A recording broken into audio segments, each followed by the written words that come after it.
내가 주 안에서 크게 기뻐함은 너희가 나를 생각하던 것이 이제 다시 싹이 나매니 너희가 또한 이를 위하여 생각은 하였으나 기회가 없었느니라. 내가 궁핍함으로 말하는 것이 아니니라. 어떠한 형편에든지 나는 자족하기를 배웠노니 나는 비천에 처할 줄도 알고 풍부에 처할 줄도 알아. 모든 일 곧 배부름과 배고픔과 풍부와 궁핍에도 처할 줄 아는 일체의 비결을 배웠노라. 내게 능력 주시는 자 안에서 내가 모든 것을 할 수 있느니라. 한국에 베이직 교회라고 있는데요. 유튜브를 통해서 많은 분들이 그 담임 목사님이신 조정민 목사님의 말씀을 참 좋아합니다. 근데 조정민 목사님이 대체로 말씀을 전하시는데 가끔 조 목사님이 아닌 다른 분이 말씀을 전하실 때도 있는데 그 중에 한 분이 안신기 목사님이세요. 이 안신기 목사님은 현직 의사입니다. 그리고 자신의 청춘을 바쳐서 선교사로 나가서도 헌신했던 분인데 훗날 목사가 되었어요. 저는 21년 전에 이 안신기 목사님에게 큰 도움을 받았습니다. 제가 진짜 어려울 때 아주 큰 도움을 받았어요. 사도 바울도요, 자신이 가장 힘들 때 빌립보 교인들에게 도움을 받았습니다. 그것은 사도 바울이 로마 감옥에 갇혀서 어려움을 겪고 있을 때 빌립보 교인들이 돈을 모아서 에바브로 디도편에 바울을 도와준 것이죠. 그것에 대한 고마움을 10절에 사도 바울이 이야기하고 있습니다. 볼까요?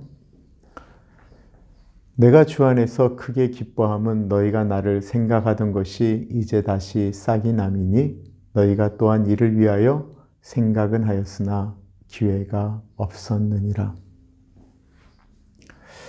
사람들은 은혜 도와준 사람은 기억을 하는데요. 도움받은 사람은 잊어버릴 때가 참 많은데 사도 바울이 빌립보 교인들을 생각할 때 그 도움받았던 것이 갑자기 생각나서 크게 기뻐했다라고 이야기하고 있습니다. 너희가 나를 생각하는 것이 라고 말하고 있는데요. 여기서 생각한다라고 하는 것은 그냥 생각하는 것이 아니고 마음속에서부터 사도 바울을 도와주고 싶고 그를 걱정하는 마음들이 다 올라나와서 행동했다라는 것을 의미하는 거예요. 사람이 많이 가졌다라고 해서 이런 생각이 들어오는 것은 아닙니다. 여기서 참 중요한 것이 하나 있는데요. 우리 예수 믿는 사람들이 실수하는 거예요. 우리 예수 믿는 사람들이 어렵고 힘들면 하나님께 기도하죠. 그럼 하나님께서 어느 손길을 통해서 도와주실 때가 있습니다. 그러면 예수 믿는 사람들이 이렇게 얘기하고 끝이 나는 거예요. 하나님께서 나를 도와주셨다라고 말하고 끝내는 것입니다. 맞습니다.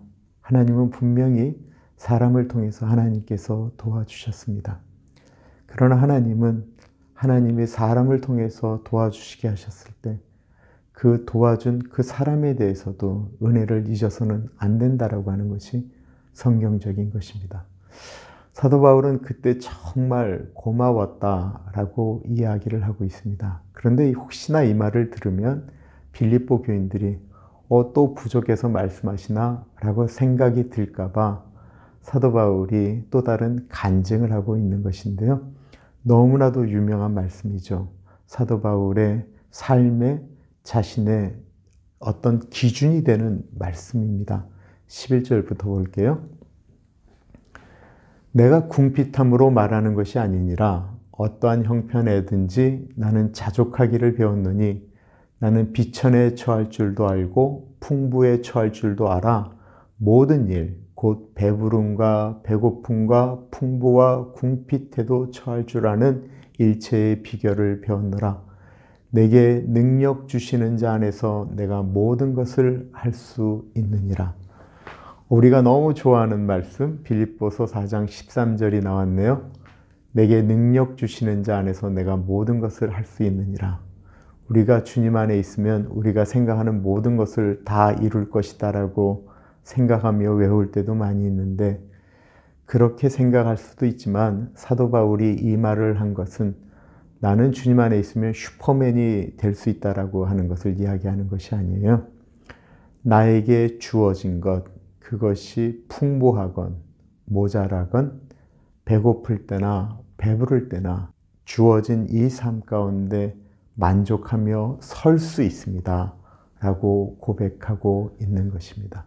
이 자족이라고 하는 것은요, 그 안에서 서 있는 것을 의미하는 거예요. 부자라고 해서 사람이 갑자기 교만해지고 목이 뻣뻣해지고 다른 사람들에게 고개 들고 움직이는 그런 사람이 아니고요. 부자일 때도 똑같은 거고요. 가난하다고 해서 비굴해지는 것도 아닙니다. 어떤 형편에서든지 주님 안에서 살아가는 삶의 비결을 배웠다라는 거예요. 자족한다라고 하는 것은 그렇다고 하면 훈련에 의해서 되어지는 것이기도 하고요. 이 자족한다라고 하는 것은 나의 결단이기도 합니다. 내가 예수님 안에 있을 때 만족하겠다라는 거예요. 부자가 되면 만족할까요? 우리가 그렇지 않은 것 너무 많이 보았잖아요. 이 세상에서 가장 완벽한 곳은 에덴 동산이었습니다. 그런데 그곳에서 하와가 부족을 느끼고 뱀의 유혹에 넘어갔다라는 것입니다. 그러므로 나에게 주어진 것에 의해서 내가 만족하겠다라고 하는 건 자기 결단이고요. 훈련입니다. 또한 내가 부족할 때에 누군가의 도움을 받을 때 비굴해지지 않는 것도 자족함이에요. 누가 도움을 줄 때 감사합니다 라고 하면서 고마워하고 그 마음을 주님께 드리는 것, 그것도 굉장히 중요한 것입니다. 사도 바울은 이 모든 것에 자족할 때 그것을 자신이 한다고 말하는 것이 아니고요. 내게 능력 주시는 자 안에서 예수 그리스도 안에 있을 때 그것이 가능하다라는 거예요.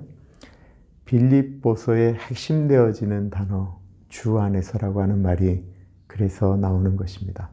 주님 밖에 있으면 만족할 수 없습니다. 사람을 보며 세상을 볼 땐 만족함이 없었네. 나의 하나님 그분을 볼 때 나는 만족하였네. 라고 하는 찬양의 가사와 같습니다. 내가 안신기 목사님한테 무슨 도움을 받았을까 궁금하지요?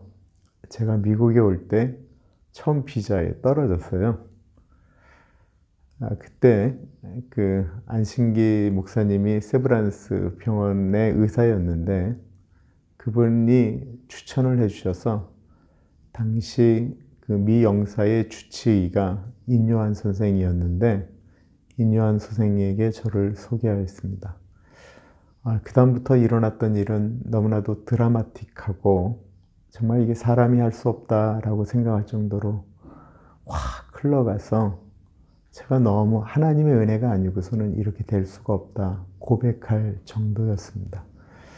그렇다고 해서 제가 하나님의 은혜다라고 생각하는 것으로 안 선생님이나 인요한 선생님에 대한 고마움을 덜한 건 아니에요.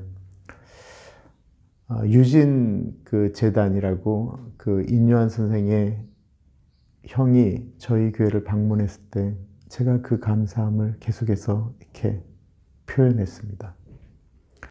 내가 내 삶 가운데 주님이 주신 은혜, 또한 사람을 통해서 주시는 은혜, 그런데 또한 거기에 묶이는 것이 아니고요. 그 여러 일들 가운데서도 하나님이 이럴 때는 이렇게 하신다, 저렇게 하신다 라고 하는 것, 자족이 일어나게 되어질 때 사람에게도 하나님에게도 바르게 설 수 있습니다. 쉽지는 않습니다. 그런데 이게 언제 가능할까요? 주님 안에 있으면 가능합니다. 기도하겠습니다. 참으로 존귀하신 하나님 아버지, 남이 나에게 주었던 그 은혜를 잊어버리는 그리스도인 하나님이 주셨다라고 단순히 생각하며 잊어버리지 않게 하시고, 또한 그런 것들에 너무 익숙해져서 비굴해지는 것도 아니고 주님 안에서 그 모든 것 가운데 자유하는, 자족하는 비결을 우리도 누리기를 기도합니다. 가졌다고 교만해지는 것도 아니고 부족하다고 비굴해지는 것도 아닌 그 모든 것 가운데 내가 주님 안에서 자족할 줄 아는 일체의 비결을 배웠다라고 하는 사도 바울의 마음을 우리도 소유하기를 소원합니다. 존귀하신 예수님 이름으로 감사하며 기도합니다. 아멘.